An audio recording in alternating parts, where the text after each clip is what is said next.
We will speak with former acting ICE Director Jonathan Fahey, but first to Steve Harrigan, live outside the Delaney Hall ICE facility with the very latest there. Steve. Kevin, they've pushed the access back about a half mile from that detention center, as you can see behind me now. They're basically reinforcing these barricades. Now, the governor's plan was to switch out ICE officers with state and city police to try and calm things down a little bit, also to establish a safe area for peaceful protesters, which it pretty much was during the day. But at night, just after sunset around 9 o'clock, things really began to change. Some well-organized protesters charged forward, actually using the barricades initially to charge the police. The police responded instantly with pretty much point-blank shots of tear gas fired into the crowd. And then from there, it really spiraled. About 2 hours of battle for control of the street.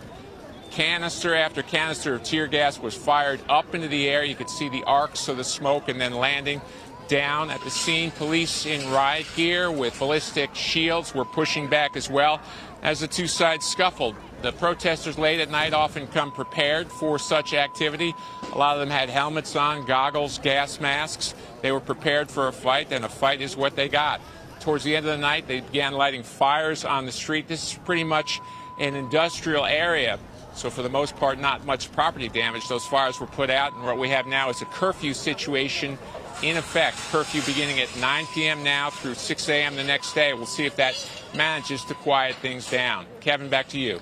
Great reporting as always. Steve, stay safe. Steve Harrigan for us. For more, let's continue the conversation with Jonathan Fahey, former acting ICE Director.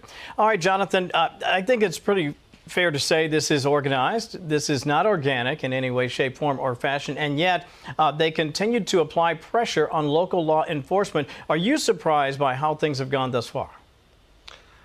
I wish I could say I am, but I think it's really back to the same tactics the Democrats were consistently using before the DHS shutdown, and it's just another implementation of that.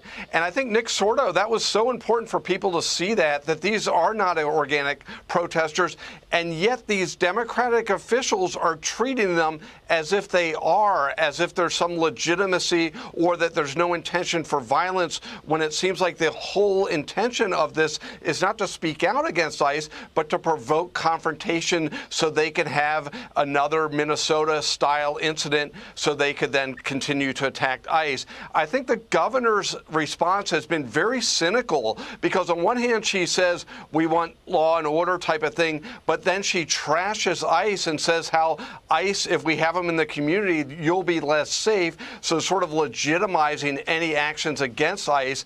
And remember, she really lit the match on this last Monday, going to the facility, and of course they don't ask for, to put them in a different facility. They just say, let's let all the illegal aliens go free in the community, even if they're rapists, murderers, child molesters, what have you. So all of this has been a really lack and cynical ploy by the Democratic politicians, at least in my view. Yeah, very interesting that there have been those who have suggested in Washington, Jonathan, that this really is sort of the armed guard of the Democratic Party and some of their policies. We've seen Antifa do this. You go back to 2020, we saw it quite often. The minority leader, I want to share this. This is Hakeem Jeffries. He says, listen, regardless of what you think of the protests or the protesters, what they are arguing is this place should be shut down immediately. Listen to this. Get your reaction on the other side.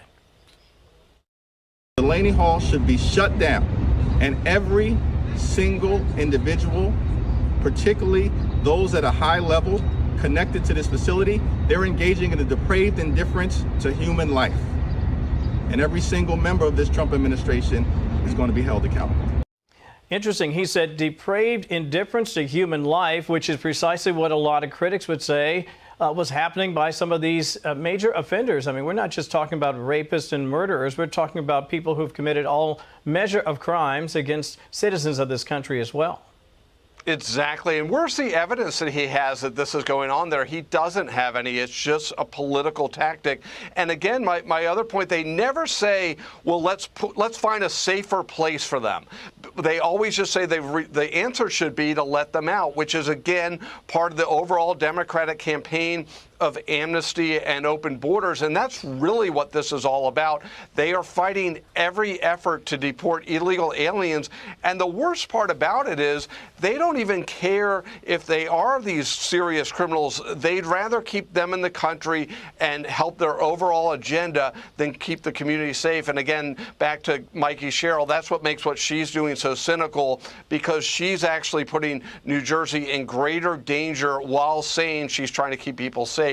The whole thing is politically driven, but it's really politics in the worst possible way, because there is a system of government. If you want open borders, if you want amnesty, we have ways to pass law, but they know that doesn't work, so they use tactics of subversion to the detriment of public safety and law enforcement safety. Let me ask you this, and this sort of, I think it basically says everything you were saying earlier about this being organized. Let me show you this post. There are those online, Jonathan, who are basically asking for help. They're saying, hey, listen, we would love the community to sort of crowd share all this stuff that we need, including goggles, shatterproof preferably, knee, wrist, shin, and arm guards, and helmets. When you're trying to crowdsource to maintain these protests, which many of which have gone into late hours of the night, I think that speaks not just to what they're planning to do, but what they intend to keep doing. Again, I hearken back to what happened in 2020 post-George Floyd. This may not go away unless law enforcement steps up very strongly to put this down, or at least put it in a box so that it's not harming individuals who have to work in these facilities. Exactly. People that are breaking the law, that are obstructing agents, need to be locked up, held accountable, prosecuted, and pay a major penalty, because the deterrent value is so important. And again, these aren't protesters. Protesters don't need goggles, don't need any of these other things. We live in D.C., we see protests all the time, and they don't need all of this equipment. They're there for combat, to fight these agents, to create a disturbance. They want to create violence so that they can then complain about the violence. It's, again, the cynicism is so awful, and it's at the expense of the American people's safety. I think everybody would agree. Protest, that's your right. In fact, we encourage protests that are done peacefully, but this is not peaceful protesting, and this seems to be, again, part of an armed and perhaps even violent organized group here. Jonathan Fahey, thank you as always for your time. We appreciate